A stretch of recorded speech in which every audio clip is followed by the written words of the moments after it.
Jammu Kashmir bank 1938 में हुआ था शुरू। 20 राज्यों में 1015 से ज्यादा ब्रांचेस है कंपनी के पास, बैंक के पास, और पिछले 3 सालों से लगातार हर साल नए रिकॉर्ड बना रहा है नेट प्रॉफिट के।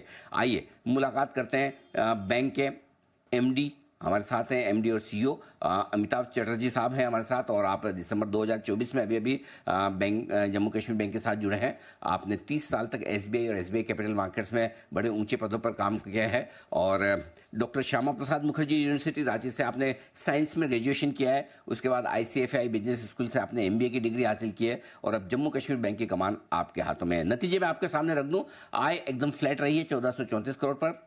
प्रोविजनिंग घटकर आई, काफी इंटरेस्टिंग है। 134% प्रोविजनिंग में कमी दिखी है साल दर साल, और 173% घटी है। ये अच्छा संकेत है। मुनाफा 10% घटकर आया है 494 करोड़ के आसपास। एसेट क्वालिटी नेट लेवल पर और ग्रॉस लेवल पर दोनों पर सुधर कर आती हुई दिखी है। आइए चटर्जी साहब से मुलाकात करते हैं। सर नमस्कार, स्वागत है आपका जी बिजनेस पर। सबसे पहले आपको, जे&के बैंक की पूरी टीम को, आपके सभी कस्टमर्स को सर दीपावली की बहुत बहुत शुभकामनाएं। और जम्मू कश्मीर बैंक अपने कस्टमर्स के लिए इसी तरह से वेल्थ बनाने का काम करता रहे, ऐसी हमारी शुभकामनाएं सर। बहुत बहुत धन्यवाद अनिल जी, और आपको और आपके सभी दर्शकों को दीपावली की बहुत बहुत शुभकामनाएं। बिल्कुल सर, आपके नंबर्स मैंने देखे हैं और नंबर्स में कुछ बहुत इंटरेस्टिंग चीजें नजर आ रही है, उस पर मैं शुरुआत करता हूं। पहले एसेट क्वालिटी के साथ बढ़ते हैं।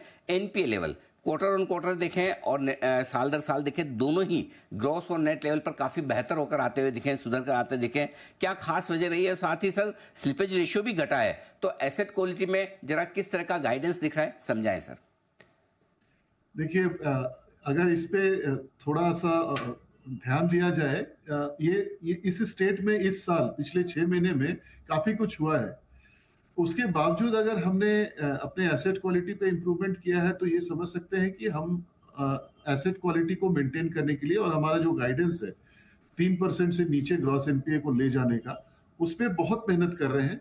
और ये विजिबिलिटी भी है पीछे, आगे चल के भी इस क्वार्टर, अगले क्वार्टर में भी, थर्ड क्वार्टर में भी आप देखेंगे कि एसेट क्वालिटी काफी इंप्रूव नजर आएगी आपको। स्लिपेजेस हमने रेस्ट्रिक्ट करने की कोशिश की है। हालांकि अप्रैल 22 और बाद में जो फ्लड्स और लैंडस्लाइड्स वगैरह हुए हैं यहाँ पे, उसकी वजह से थोड़ा सा स्ट्रेस नजर आया है हमें, पर सरकार ने काफी सपोर्ट दिया है इस पे। हमारा इस ज्योग्राफी को डिस्टर्ब ज्योग्राफी डिक्लेयर करके हमें आरबीआई का जो मास्टर सर्कुलर है रिहेबिलिटेशन का, उसको अप्लाई करने का परमिशन मिला है, तो वो कर रहे हैं। तो इस वजह से हमारा स्लिपेजेस कंटेंट रहेंगे, और इस साल हम 3% से नीचे जो ले जाने का प्लान है हमारा, वो डेफिनेटली हम कामयाब होंगे। ठीक है, इसके तुरंत बाद बैक टू बैक ले लेंगे। एसेट क्वालिटी में काफी इंटरेस्टिंग डेवलपमेंट और काफी बेहतर होते हुए दिखे। प्रोविजनिंग भी आपने काफी कम की है इस बार। इसके पीछे क्या ट्रिगर्स रहे हैं सर?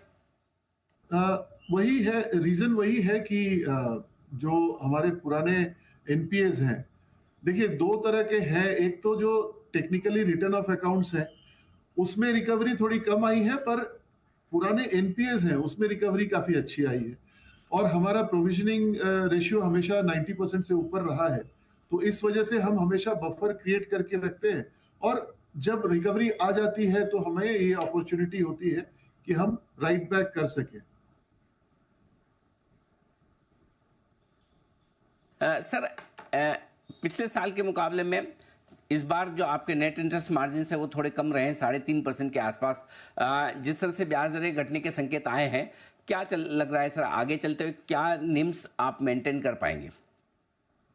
ऐसा है, अभी मेरे ख्याल से बॉटम आउट हो गया है, इसलिए कि लोन्स में, क्रेडिट में तो पास ऑन तुरंत हो जाता है, और 1% का जो रेपो रेट का कट हुआ था, तो उसका पास ऑन कंप्लीटली हो चुका है।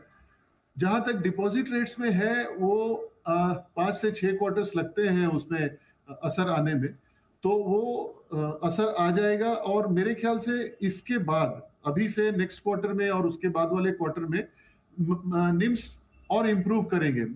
हमारा जो गाइडेंस है 3.6 से 3.7 के बीच में रहने का, तो मेरे ख्याल से हम आराम से 3.6 से 3.7 पे रह पाएंगे। इसका एक रीजन और है कि हमने काफी मेहनत अभी कासा पे की है। तो अगर आप देखेंगे फर्स्ट क्वार्टर से सेकंड क्वार्टर में हमारा पिछले 8 क्वार्टर्स के बाद पहली बार ऐसा हुआ है कि कासा में इंप्रूवमेंट हुई है, और हम और मेहनत कर रहे हैं कासा में, तो उससे ये चांसेस है कि और हमारा निम पे उसका पॉजिटिव इम्पैक्ट पड़े। ओके, तो सर पूरे बचे हुए 6 महीने और पूरे साल भर के लिए कोई गाइडेंस अगर आप देना चाहें प्रॉफिट के लिहाज से और लोन और डिपॉजिट ग्रोथ का। तो जैसा आपने कहा ना कि इस बार प्रॉफिट फ्लैट रहा है, उसका रीजन ये रहा है कि अगर आप देखेंगे ये इलाका देहाती बैंक का मर्जर हमारे ग्रामीण बैंक के साथ जो हुआ, उसकी वजह से हमें एक हिट लेना पड़ा इस फर्स्ट हाफ ईयर में। करीब करीब 180 करोड़ का एडिशनल प्रोविजनिंग हमको करना पड़ा, जो इन्वेस्टमेंट पे इम्पेयरमेंट हुआ है उसकी वजह से। और ये गवर्नमेंट की पॉलिसी डिसीजन थी और हमने उसको स्वीकार किया है। और खुशी की बात यह है कि मर्जर के बाद जो बैंक लॉस में थी, वो आज के डेट में इस क्वार्टर में टर्न अराउंड हो गया, पॉजिटिव में प्रॉफिट में आ गया है, operating as well as net profit.